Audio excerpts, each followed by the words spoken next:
ചെമ്മീൻ ഇറക്കുമതി തീരുവ 40% കൂടി കൂട്ടാൻ US നീക്കം. നിലവിലുള്ള 50% തീരുവയ്ക്ക് പുറമെയാണിത്.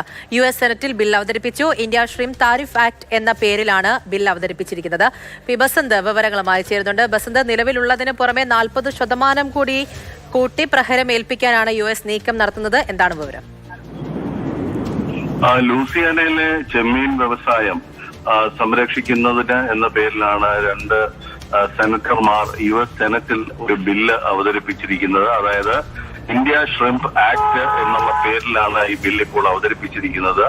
അത് 40% തീരുവ ഇന്ത്യയിൽ നിന്നുള്ള ചെമ്മീൻ ഇറക്കുമതിക്ക് ചുമത്തണമെന്ന് ആവശ്യപ്പെട്ടുകൊണ്ടുള്ള ഒരു ബില്ലാണ് അവതരിപ്പിക്കുന്നത്.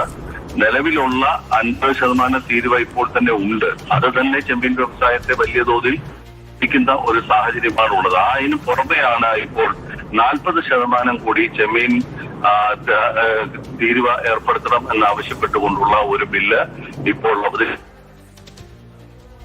ഇന്ത്യ US വ്യാപാര ചർച്ച പുനരാരംഭിക്കുന്നതിന്റെ ഭാഗമാണ് വാണിജ്യമന്ത്രി പീയൂഷ് ഗോയൽ ഇന്ന് രാത്രി അമേരിക്കയിലേക്ക് പോകാനിരിക്കെയാണ് US സെനറ്റിൽ ഇത്തരത്തിൽ ഒരു ബില്ല് വന്നത് എന്നുള്ള കാര്യം ശ്രദ്ധേയമാണ്. വലിയ തോതിൽ അമേരിക്ക ഇന്ത്യക്ക് മേൽ സമ്മർദ്ദം ചെലുത്തുന്നു.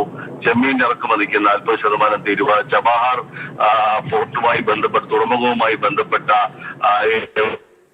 അതോടൊപ്പം H1B വിസ എല്ലാ പ്രായോഗിക അർത്ഥത്തിലും ഇല്ലാതാകുന്ന തരത്തിലുള്ള വലിയ നിബന്ധനകൾ കൊണ്ടുവരുന്നു. അപ്പോൾ ഇന്ത്യക്ക് മേൽ വലിയ സമ്മർദ്ദം വ്യാപാര ചർച്ചകൾ വീണ്ടും തുടങ്ങുന്നതിന് മുമ്പ് ഏർപ്പെടുത്തുന്നതിന്റെ തീർച്ചയായും കൂടുതൽ സമ്മർദ്ദം ഏർപ്പെടുത്തുകയാണ്. നിലവിൽ 50% തീരുവയാണ്. അതിന് പുറമെയാണ് ഇപ്പോൾ 40% കൂടി കൂട്ടി സമ്മർദ്ദം ചെലുത്താൻ US നീക്കം നടത്തുന്നത്. ബസന്താണ് വിവരങ്ങൾ നൽകിയത്.